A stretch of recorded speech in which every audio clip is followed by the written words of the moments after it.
Yo and hello everybody, Mike here, baseball collector. It's Monday, which means mail day. We're going to be doing that here in just a second. Got a lot of stuff that's been coming in. I wanted to say that the Cowboys absolutely sucked yesterday. The Bills dominated start to finish. It wasn't even a game. I think I stopped watching at halftime.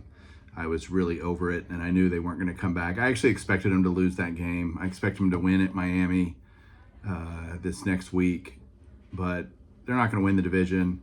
They did clinch a playoff spot yesterday, but that means they're going to be on the road.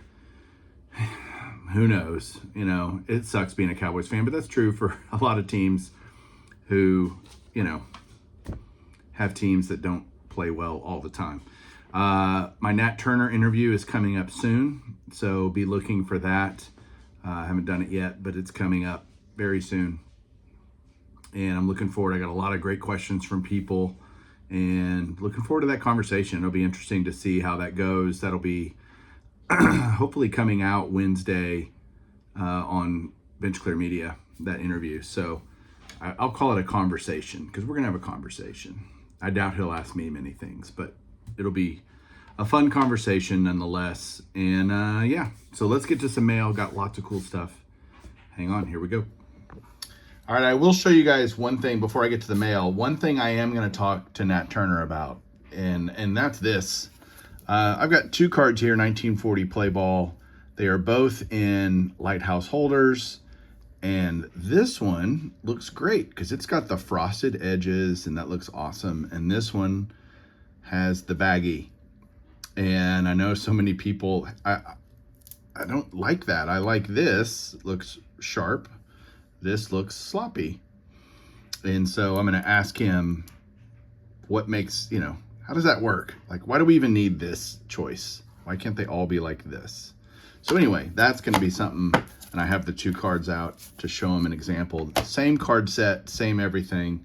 Why two different ways to holder the card? That makes no sense to me. And maybe he can make some sense of it. All right, first up, I got another gift.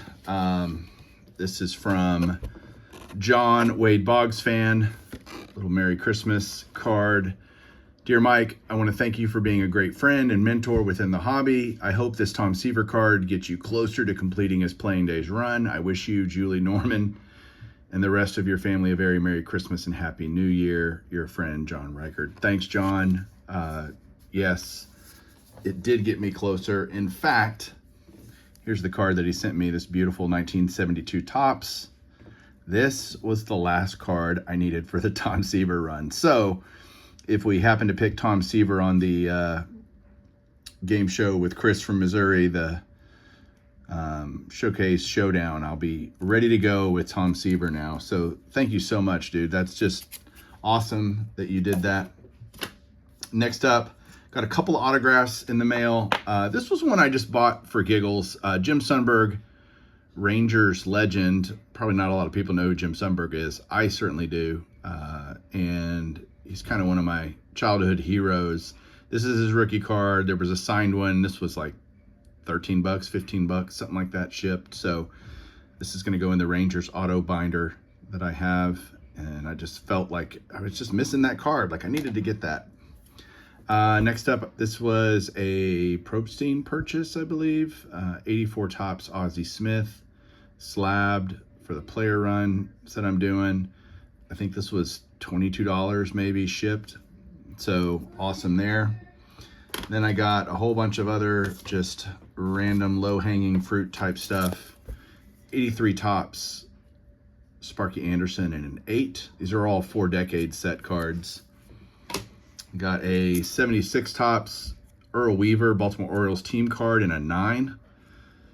Don't normally get 9s. I was actually watching a 7 that was $15 buy it now. I got this one for like $18 for a 9. So I will buy a higher grade if it's only a few dollars more.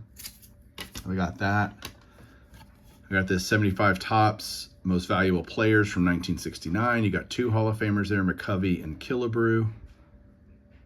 Working on that. That's 75. Got some, these are stuck together. 72 league leaders, NL home run leaders. Willie Stargell, Hank Aaron. All these that I'm showing you now are $10 or less, maybe $11, something like that. Certainly not expensive. Here's a 72 Topps home run leaders, Killebrew again, and Carl Yastrzemski on there, and the late great Frank Howard. I got a very beautiful Dick Williams. This is another one. This is a perfect example. Okay, something else I want to ask Nat. So notice the gap. Like normally a card will be like this one. The next one, 68 Topps, Phil Niekro, Jim Bunning. See how it's got the right holder on it. This has this huge gap. It's like it's for a card from, you know, 52, 53, 54, 55, 56 Topps, not a standard card. And it's almost like they just, yeah, we'll stick it in there. But the card moves around, you know? That's the thing that kind of sucks about it.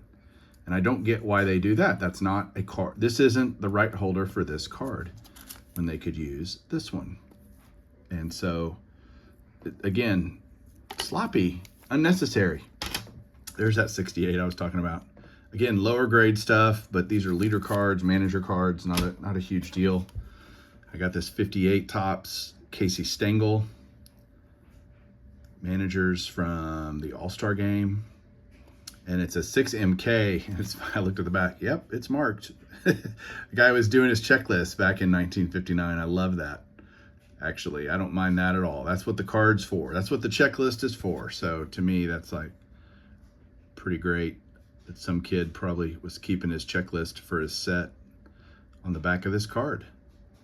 So there you go, guys. That is it for the mail today. Thank you guys so much for watching. We'll talk to you soon. Keep collecting.